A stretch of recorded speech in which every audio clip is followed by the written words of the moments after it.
Oh, and we are live. Happy Tuesday, everybody. Welcome to episode 4 of BAM Connections Live.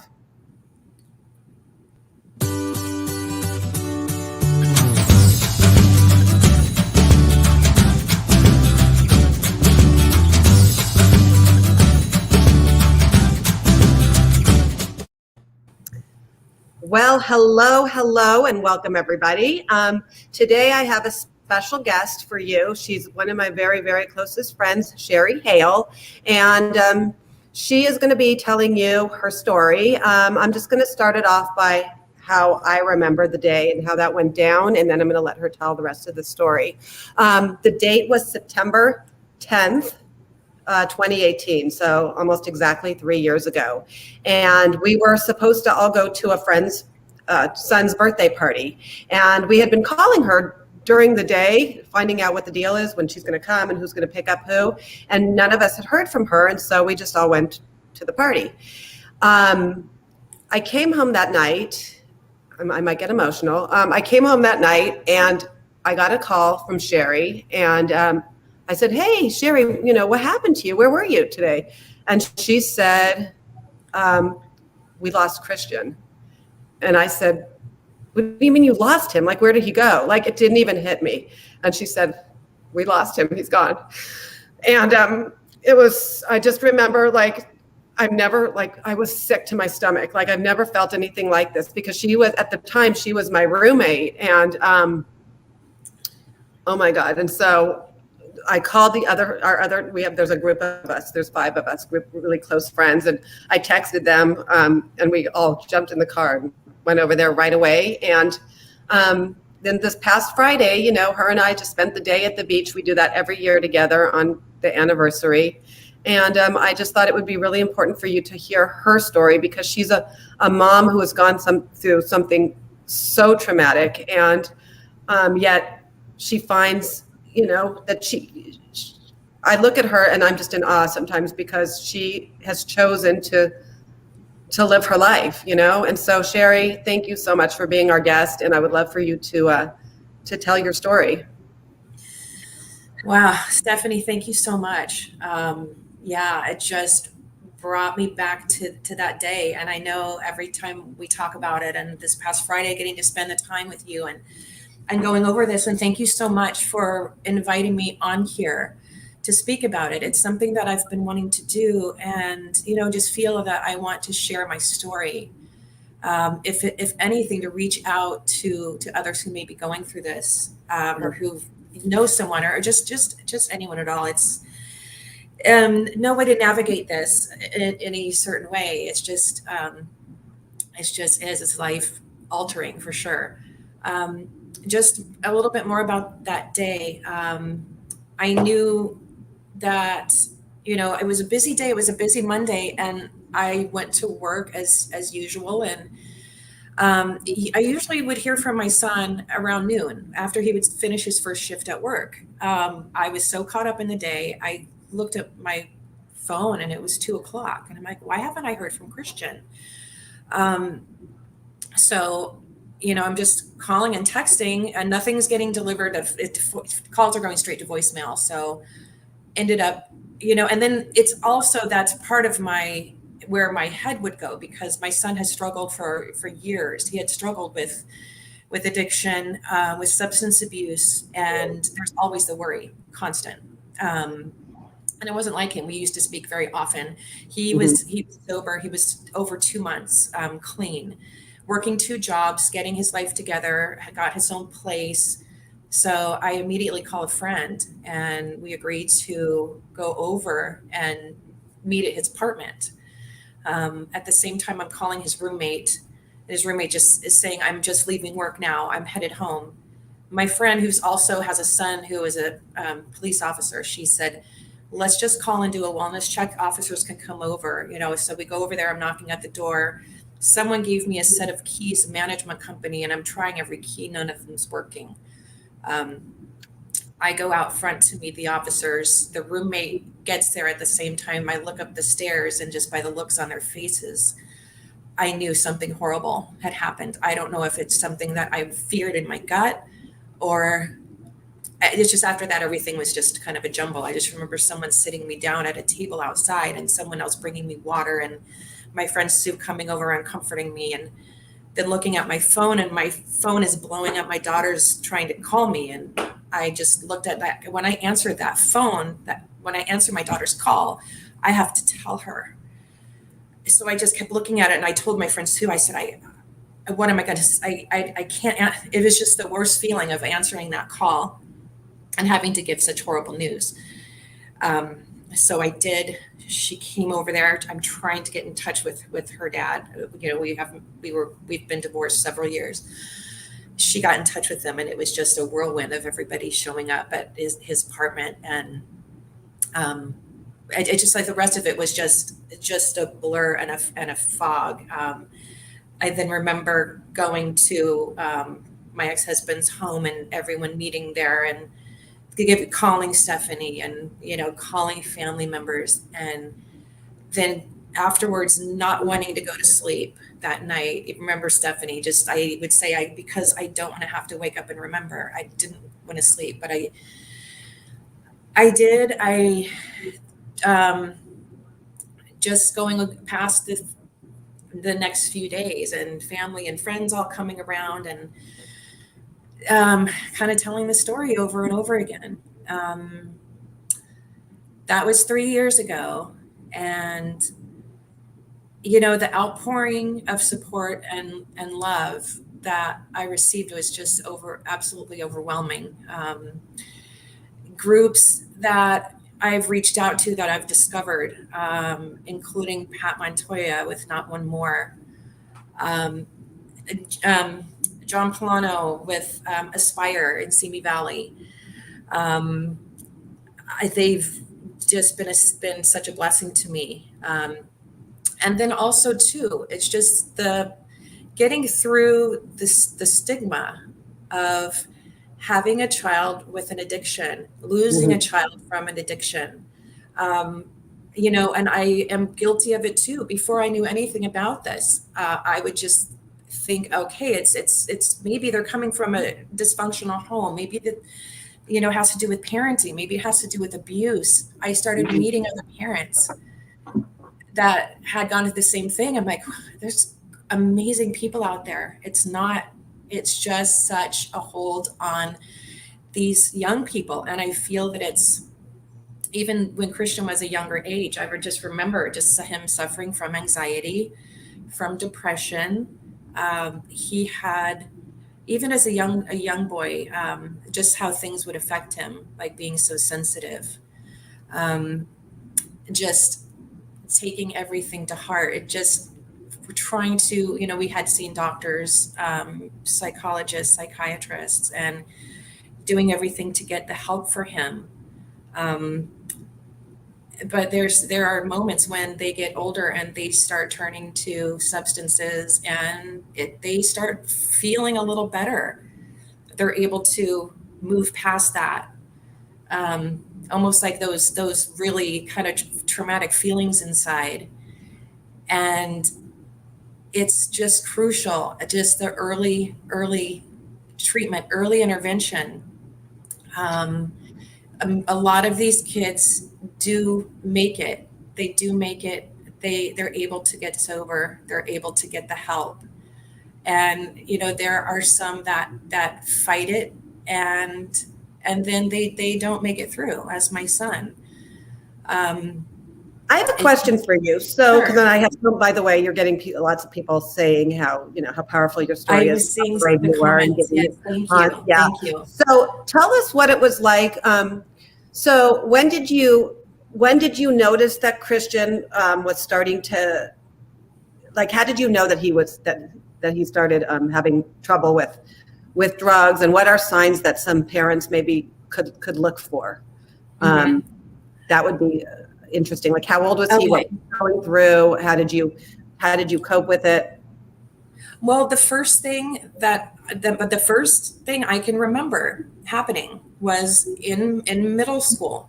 He had a friend sleepover, and there was someone was like a friend of my ex was closing a restaurant, and so he was holding everything from his bar stock. And he had boxes in our garage that he was storing until he was going to move them to a different place.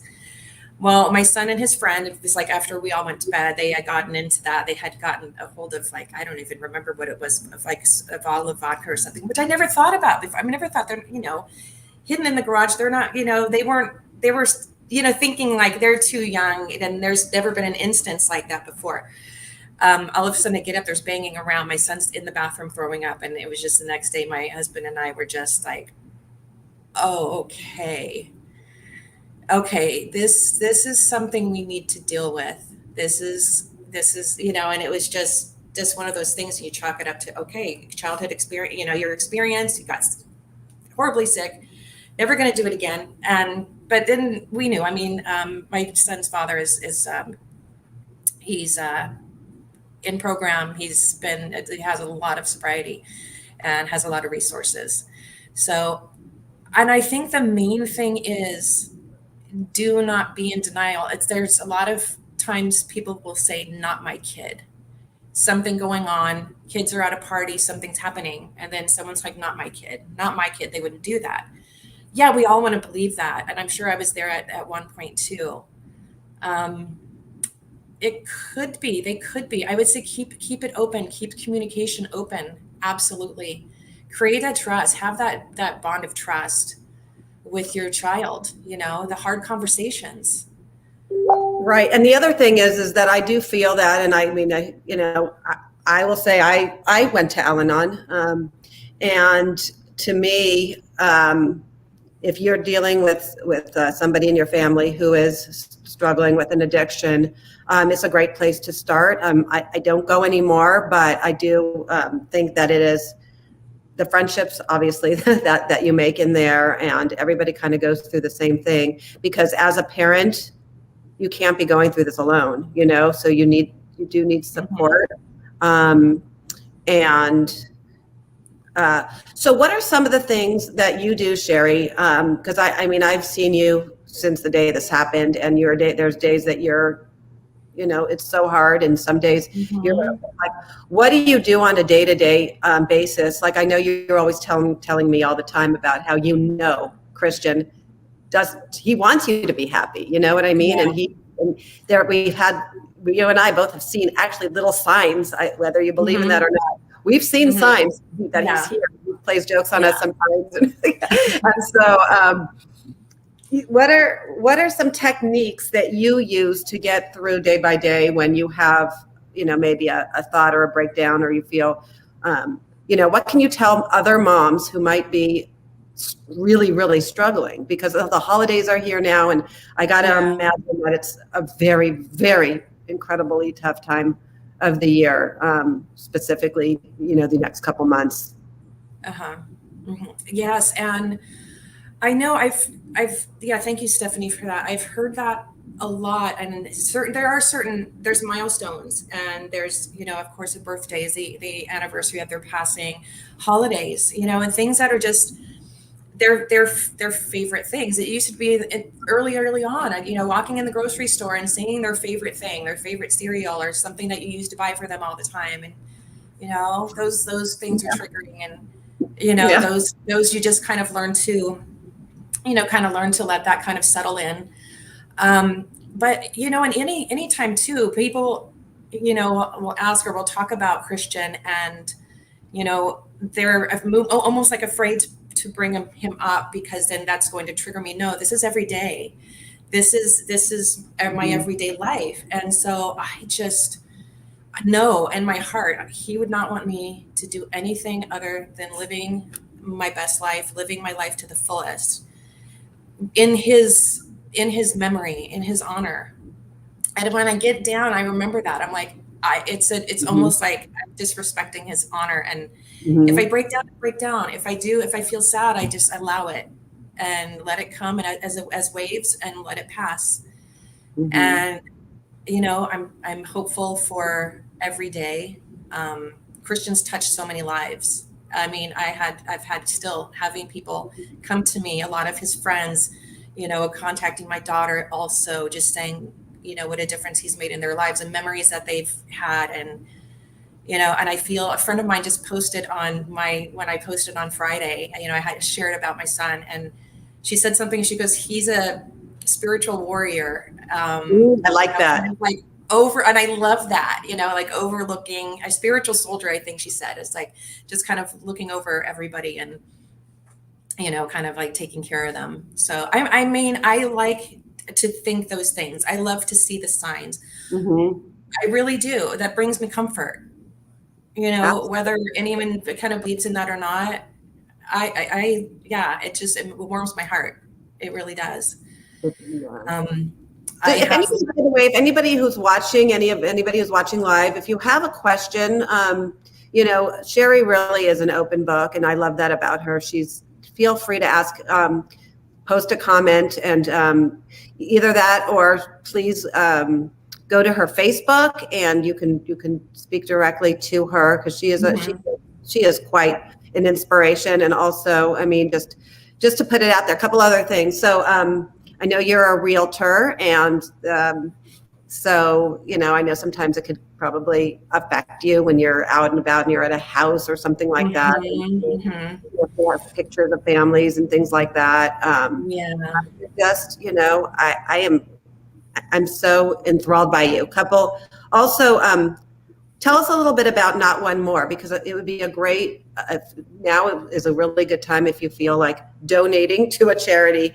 You want to talk a little bit about the Not One More charity and how it works? Absolutely. Absolutely. Not One More was started by Pat Montoya years ago in Simi Valley. There was, I believe it was one of the mothers that had lost her child to heroin. And, just thinking that it had become so prevalent in the area, and they kind of got together and created this awareness. They work very closely with law enforcement, with the sheriff's department, to create awareness, educating people on the signs, on, ways to prevent an overdose, amazing support. Now they have chapters all over the United States. There are groups that we share on their Facebook page. There is also another group. It's called Not One More, the Other Side, where I have met incredible people. And on the other side is the chapter that for those of us who've lost a loved one, and sitting with these other people, knowing that we look at each other and we get it. We're not happy to be a part of the group. Unfortunately, it's a group nobody wants to join. But just the love and support and the caring, and we're, it's like, as much as we don't want to see more people joining, we have people all over the country that ask to join the group, and they are, they're lost and they just need someone who understands. And so that's what we're there for. And I think that's awesome. So that would be the link is below if you guys want to make a contribution. That would be a great one. How is your daughter taking it? How do you when you meet new people and they ask you how many kids do you have?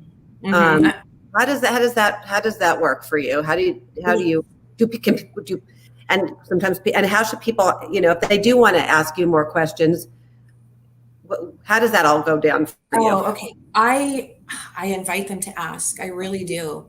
And it depends. I mean, I will be honest, if I'm just meeting someone in passing and they ask, the conversation comes up, oh, do you have any children? And, on and on. If it's just a brief in passing, I'm never going to see the person. It depends on my mood too. Right.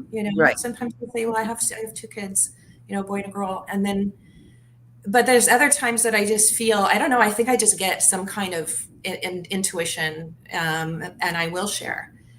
And let me tell you, the conversation, I mean, it goes from a lighthearted conversation to, okay, here we're going deep, And I invite people to ask questions. I want to share my story, and, I find, and you know what, too, I have had other people come up to me or reach out to me when they find out they have a friend, they have a family member who's dealing with the same thing. You never know. It's like you never know what someone's going through. Mm-hmm. And so even if I'm reaching out and I'm sharing my story, it could help someone else, or at least make them feel like they're not alone. I know my daughter's had that experience also. She was saying, when I think it was earlier on when she was in school, there was another student that had shared with her, I believe that he lost a brother, and she has an amazing support group too, and she's been, I mean, just incredibly strong. And I would check in with her in the beginning to say, Yeah. like, as I say, she's just so incredibly strong, and just taking on, school and work, and just living her life, and just thinking about her brother every day. And it's exactly it. Like, how would he would want to see her living her life? And I would check in with her, because I'm like, Mm-hmm. is everything okay? How are you doing? How are you holding up? And we would talk about it, but she's good, instead of She is stuffing it. so And she's strong. stuffing it. Yeah. Yeah. Yep. Oh my And gosh. so I think that too, it's just like, and also to being able to reach out for help, even if someone, you have suspicions that maybe your child is using, or is, upset, or just going through some major issues, is get help, share it, talk to people, because it does take a village a lot of times. It really Mm-hmm. does. I remember when, because you were living with me at the time and everybody was coming in and out of the doors and you were Mhm. getting texts all the time, and even if it was just like Mhm. a little heart, they just sent you a little heart. Absolutely. Some people are afraid to, to say something, but I know, it's okay, to reach out, and it's good to reach out, in Mhm. kindness. Um, I also want to say to the audience out there that Sherri just got certified as a hypnotherapist, Mhm. right? And you're going to start taking clients on pretty soon, right? Right. That was something that I was looking at, like when the beginning of COVID. Something that I've always wanted to do to help people. I'm like, what can I do right now? And so, like, really following this one course of study, and like, okay, let me go ahead and do this. And so I have been working with, just like friends and family, and close members in my life, just getting a lot of experience, getting a lot of practice. And so that will be another path. And I want to focus on any kind of grief trauma, um, grief support, anything like that, in that realm, and also too, if people are suffering from addiction, there's a really good, it's such a good method of therapy. It's an extremely helpful therapeutic method. So that You're will talking be about the hypnotherapy? yes, Okay, yeah. I mean, and it would probably, yes, so if for anybody, many things. and not, it's not like you're just doing the hypnotherapy. You understand their mindset because you've been there yourself. Right, right, I think it right. makes I think it makes a really big difference to work with a therapist who actually has gone through the same thing that you've gone through, right? And so, Right. um, what else? Well, if there's anything else that you would like to end off on, I just want you to know I am super grateful that you decided to get on this platform. If there's anybody out there that is looking for a speaker, Sherri is open to do that. And I know that this was not easy for you, but again, Mhm. it's really, I think your message is so important. So Thank you. I Thank appreciate you you. putting it out there. Anything else, Sherri? Well, I just want to say it's, there's no way, and I think trying to find the right words and the right feelings to describe what this has been like, but it's really every day. It's just like, it's day by day. It's, choosing to live my life, choosing to, follow the path that I want to do. And like I said, it's not easy, and it's okay. Days that Mm-hmm. I felt happy and laughing and hanging out Mm-hmm. with my friends and having a great time, that's okay too. Yes. And, it just is what it is. And I just really feel and love and comfort and support any of you out there that are going through this too. And know that it's wherever you are, whatever stage you're in, it's okay. And there's help out there, and there's people who love and care.